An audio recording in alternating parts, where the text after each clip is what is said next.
So we have some updates on House of the Dragon and Rings of Power that I want to go over. Because, well, it's really funny to watch all of this play out because these are similar shows. They're both fantasy shows. They're airing at the same time pretty much. So they're both getting talked about in pop culture conversations. So it's fun to compare them and talk about one of them being successful and one of them being a flop, which is, of course, Rings of Power. But it's just funny to watch actors and actresses try to ruin their own success. And that's the first thing that came to mind when I saw this. House of the Dragon star Olivia Cooke was told to play her character like a Trump supporter.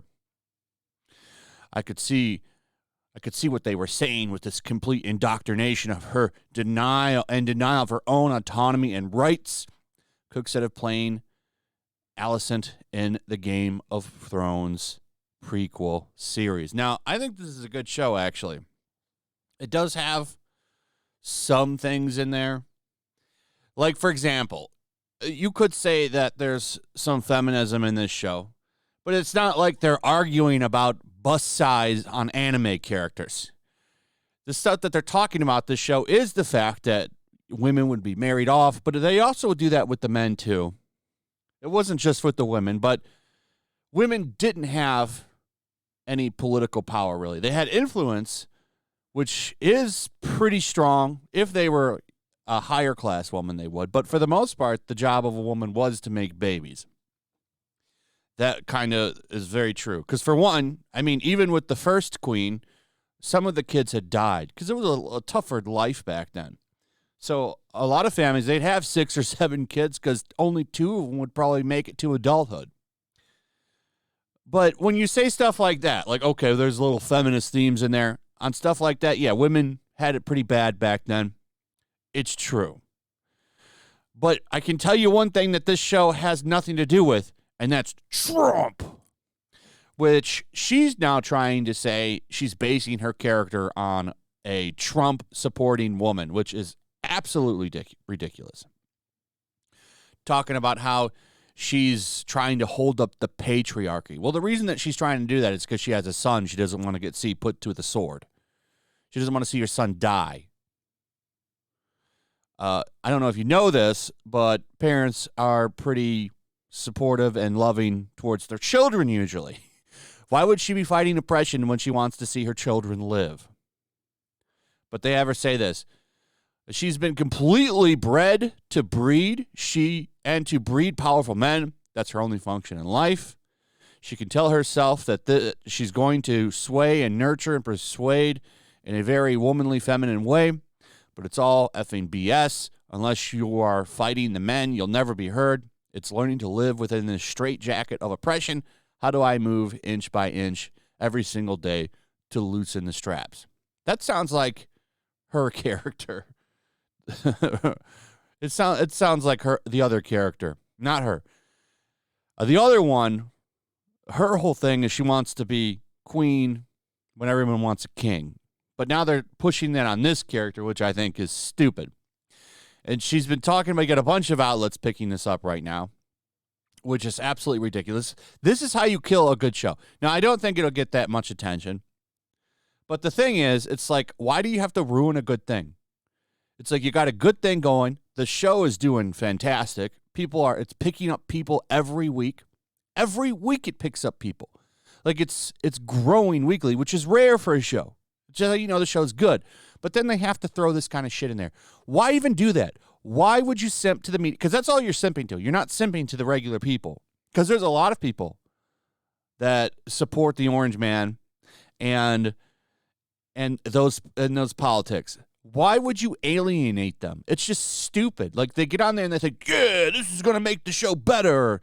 You're sipping the Hollywood media, which is not going to help your show because most people hate these people. They don't like journalists because most of them are a bunch of clowns, like Taylor Lorenz. She's one of the people that ruins their reputations. And like that boozy guy, the Rolling Stones. Like, if you watch my Depp videos, you know exactly what I'm talking about here. But it's just stupid. It's unnecessary. It's unnecessary negative attention for a successful show, and I'll never understand it.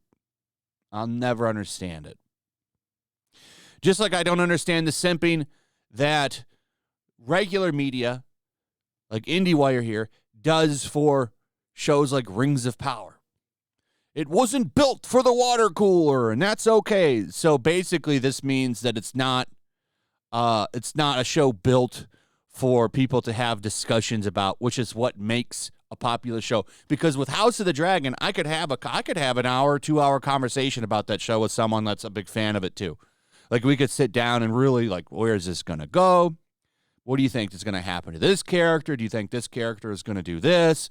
Oh, what do you think about this guy's plot? Like, you could really get into a conversation about that show. That's how you know it's well written and a good show. Unlike Rings of Power, which you struggle to sit down and talk about with people because it's a garbage show. All of the conversations around the show are negative and about how bad it is, which is a problem for that show. So they come out and say, you're not allowed to talk about all this stuff with Rings of Power. And it really just shows the quality of the show, which I think is hilarious. But you also have people trying to make these conversations and bring down House of the Dragon with stuff like this. Tough to find someone to root for on House of the Dragon. I don't find that true. I like the king. I like Matt Smith. I like the princess. I like all these characters. I want to see what's going to happen to them. I want to see where they're going to go. What are they going to do? I'm very interested in what's going on for them. Like, Matt Smith obviously being set up to be the villain, but is he? Because if you watched Game of Thrones, you remember Jaime Lannister? Started off as a really unlikable piece of garbage, became one of the more liked characters towards the end of the series. That could happen with anybody on this show. And if you're a fan of Game of Thrones, you know not to get attached to characters too, because they'll just kill them off sometimes. It's what makes this show interesting. This show has none of that shit. Everyone's pretty safe. I would not think anyone's going to die on this show because it's just not a good show. There are no stakes, really, even though there's supposed to be a whole bunch. It's just boring. And they try to keep pushing the show like it's great. I do get it. They're getting paid by Amazon, but it's just funny. Here's some more bad news for Rings of Power.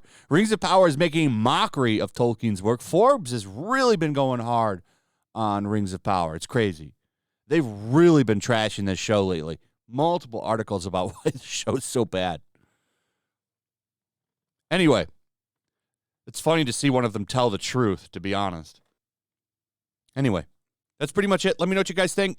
Also, if you would, please like, subscribe, share the video. Make sure you're still subscribed. Hit that notification bell. And I'll see you guys on the next one. Peace.